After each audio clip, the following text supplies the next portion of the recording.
Good morning. Welcome to the Retirement Railroad 2.0 Workbench Wednesday, episode 63, which is part 2 of our testing / speed matching layout.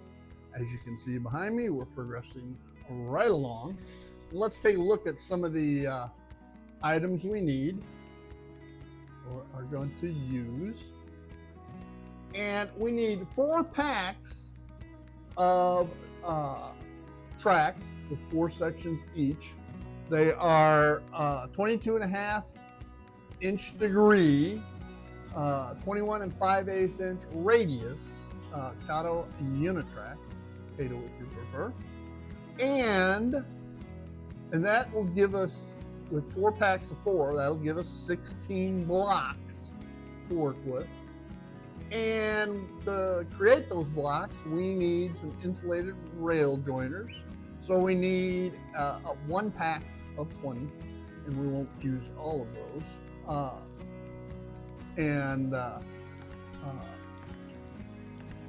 We'll use that to insulate or isolate the inner rail. Okay? And that will give us our block detection through the BDL 168, which I acquired a year and a half plus ago, and has been sitting in a drawer just waiting for this project to begin. So with that, let's go over to the other desk and take a look at what we got to do before we actually start laying track. All right, so we're over here at the bench, and we got to drill out these sections of Kato track. And again, you can see where they have to be drilled. And here is one of the track connector pieces. We are going to have to remove all of the inner radius inside track pieces and replace those with the insulated rail joiners we talked about before. Okay, but we will get to that. And I have a wand,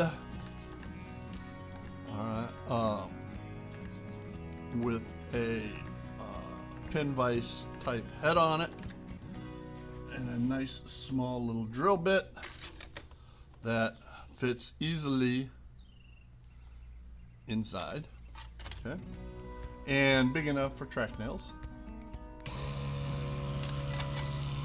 And we simply pop through, pop through.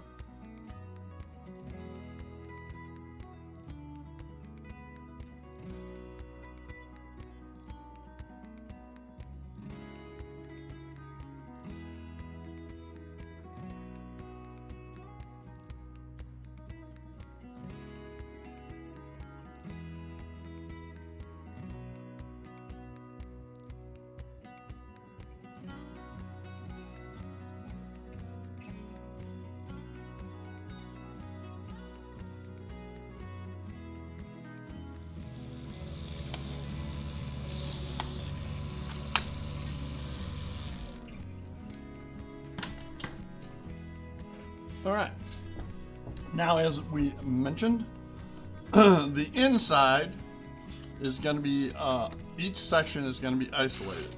So we have to remove all of these joiners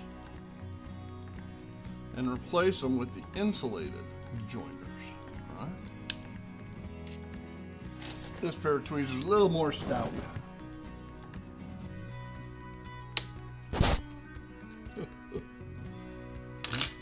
The other option is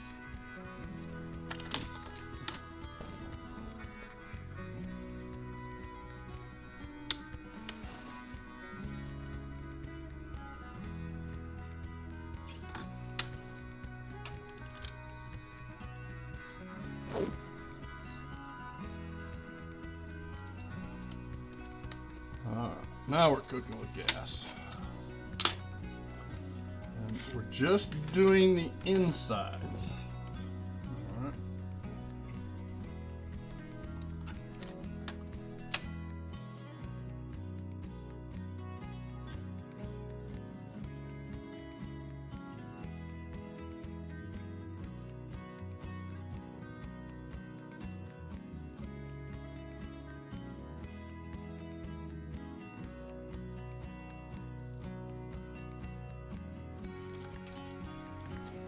Joiners out that are needed to be out. And now let's replace them with the insulated rail joiners, shall we?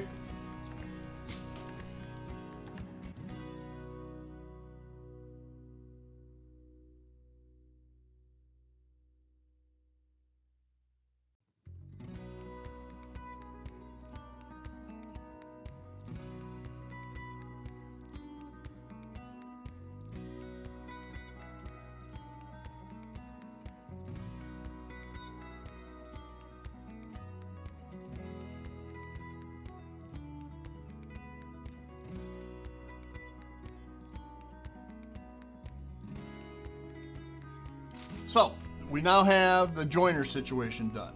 Now each of these sections have to have an inner rail power lead soldered onto it. Okay, and in addition, 4 pieces have to have 2 pieces, but I'm going to do 4. We'll have track power connections both inside and outside rail. Okay, so what we're going to do is we're going to have to take our Dremel with a small grinding wheel on it and put a slot here. All right, so the wire can go through. Normally you just go down through the sub base plywood, all right, and connect underneath. On this layout, everything's wired on top so that all the wire and everything is enclosed when it's folded up. All right, and so we've got to drill holes for the wires and a groove for the wires to come out from underneath. Hang tight and we'll get right after that next.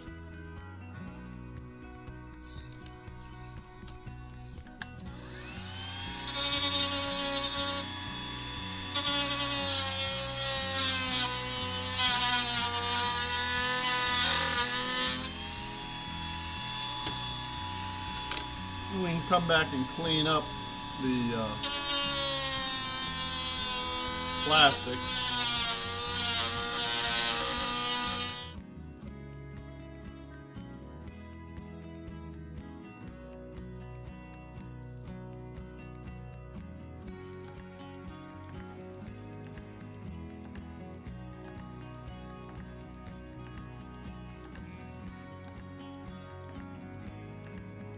The layout has to have, from the control panel, the big black box that I built, it will have to have 3 sets of leads coming from it. A, it'll have to have track power. B, it'll have to have power for the BDL 168 off of PS14 wall work. And C, it will have to have a local net cable. All right, and again, those are going to have to pass through a section of track. So what we're going to do is we're going to take this section and we're going to make grooves, 3 sets of grooves, so that we can keep them separate and go from there. All right, so let's go ahead and do that.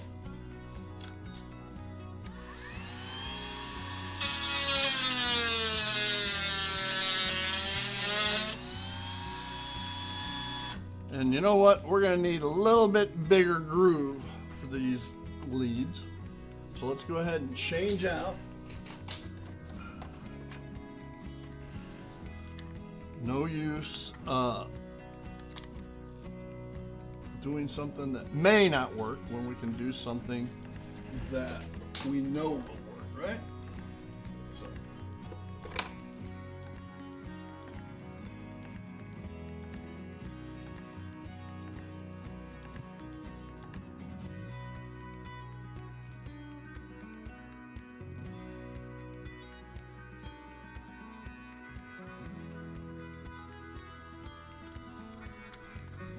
So we now have that ready.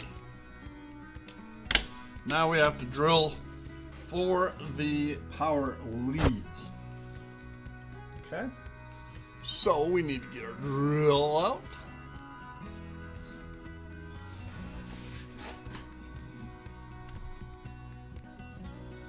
And we need to get our wire.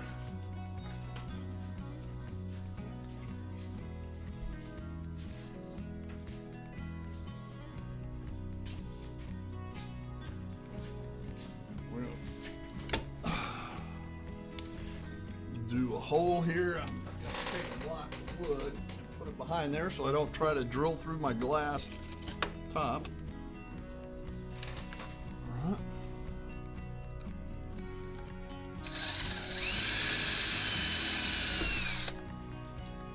There, and remember I said I needed 4 pieces that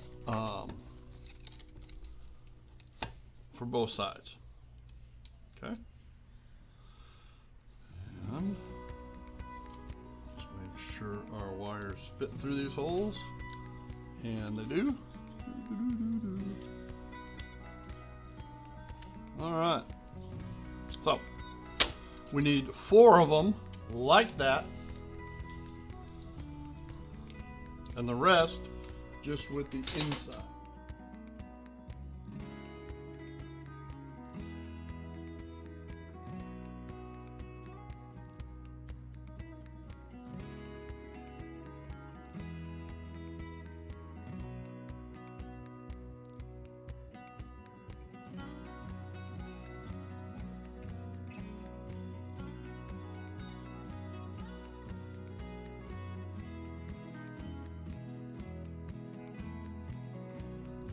So that completes that. All right, let me get some wire cut. And what we're gonna do is all of my connections to the track, while I am going to solder the leads onto the rails, like here, where I just drilled those holes. Those leads will come out to the side of the track and stop. All right, give me about 3 inches and stop. What I am going to do is use Wagyu connectors from there to one of the 9 leads from the 9 wire cabling. All right, so we'll get to that, but that way all of these can be uniform, and we can get those laid and then customize the length of the main bus back to the BDL 168. All right, so hang tight, let me get some wires made up, and then we can get them soldered on. All right, so we got our first section of track ready to go, and I've pre-cut some sections of wiring, not real long. Matter of fact, they are 7 inches. 7 inches. All right. They could be 6, they could be 7, they could be 8, anything you want. Okay, I'm just working with 7 inches. So I want the white to go to my outside track and red to the inside. And we are going to tin the track. And tin the wiring.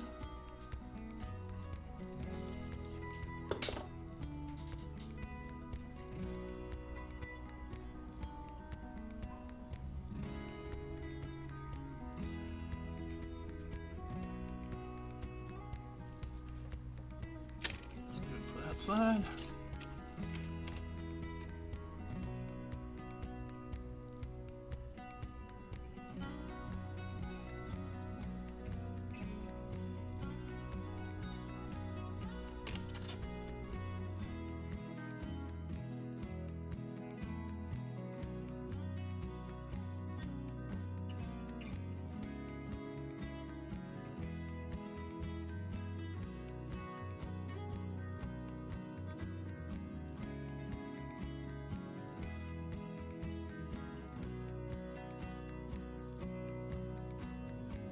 We have 4 to do where it's both sides, and then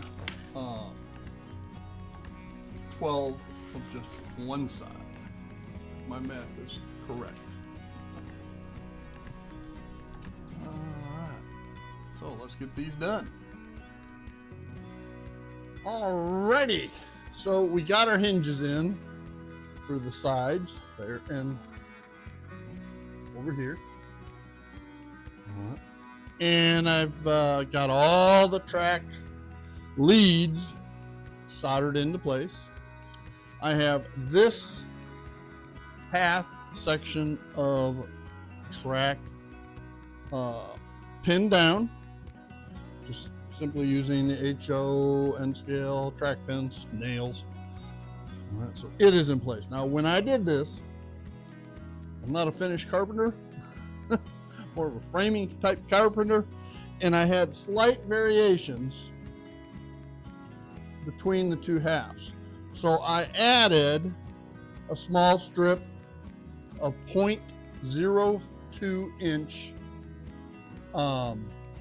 styrene under the track and pinned it on each end. I didn't want to pin it in the middle because I don't want to put a bow in the track. And this gentle slope from one end to the other will not affect the running of the locomotives. Now you see all kinds of other stuff out here, and that's what we're going to continue on with.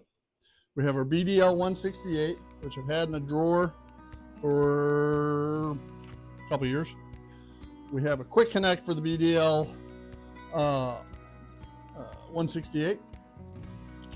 We have some barrel connectors, all right, which we'll utilize to for the power, the rails, A and B rails from the power supply, DCS 100 command station, and my control box. Another connection for the PS14, which powers the BDL 168. And we'll have a ground lead and Loconet lead. Okay, all of those will enter through connections on this side over here. I did buy some 9-conductor 18 AWG wire, a spool of 20 feet, and I need 8 conductors for each side. All right. So I will utilize 9 conductors for 8 sections of track plus the outer rail, all connected to the BDL 168. The outer rail, which we have 2 connectors for on each side, here and here, the whites. All right, we'll go through a terminal block along with a terminal block on the other side for those 2 outer rail connections that will connect and then feed through and run over the other terminal block, which feeds back directly to this connection for the AB rails over here. Hopefully I'm not losing anybody. I also have some cable clamps for wire management. I have 2 sets of wire. I have 14 AWG speaker wire. All right, that will be for the rail or the PS14. That'll be for the PS14. Red and white will be for the rail connection. And of course, I have to make up a LocoNet connection still to come. I've already stripped the outer insulation away for about 5 feet, which is enough to get me center line around the perimeter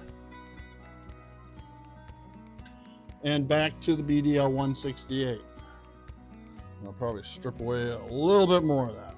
Okay, once you get it started, there's a groove in the insulation that allows you to simply tear. You know, once you get about 1 inch cut away, gives you enough to hold on, and then you can peel the wire insulation off. All right, so with that, let's go ahead and pin the rest of this track down. I have a nice small little hammer that I've had since I was a little boy,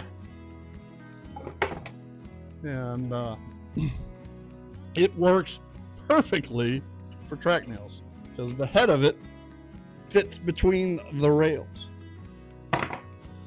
Oh, I also have some Wagyu connectors so that I can connect up from the 9 lead, each individual one inside, to the track feeds themselves. I've already drilled the connection access through. All right, so the wires will feed through, no problem. All right, so we're good to go for today's activities. Hang tight, and we'll get right after it. I've already done both sides at the connections. All right, the next key spot is right here. The radius is 21 5/8. So I measure 21 5/8. And that is perfect for where the track is, as it should be. But it never hurts to double check. So we're gonna pin this section right here. And then we can go and do each side.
All right, let's try putting an auto rack around it.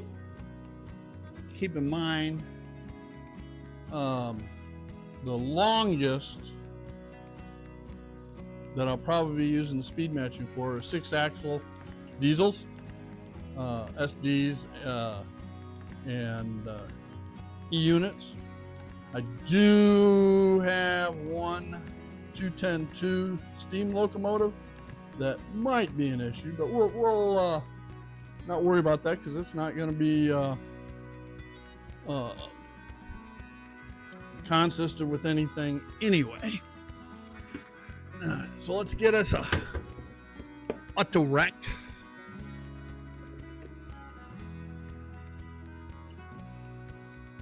And here we go.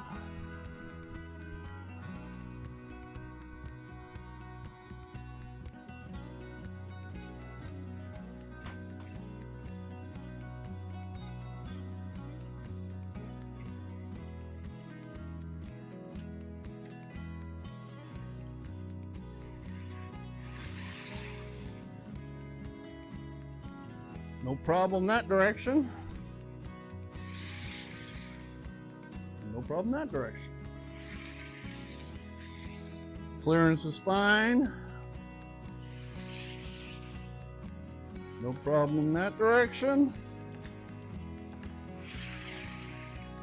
No problem in that direction. So our track work is good to go.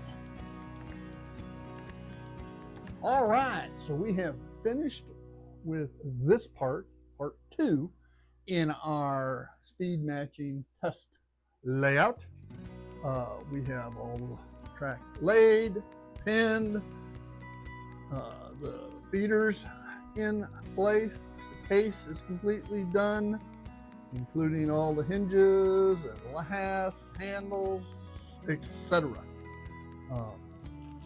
We've gone through some more parts we're going to be utilizing, and next week we will look at how we wire all of this up. All right. With that, I want to thank you for joining me here at the Retirement Railroad 2.0 Workbench Wednesday, episode 63, I think. All right, and always, y'all have a great day. Bye now.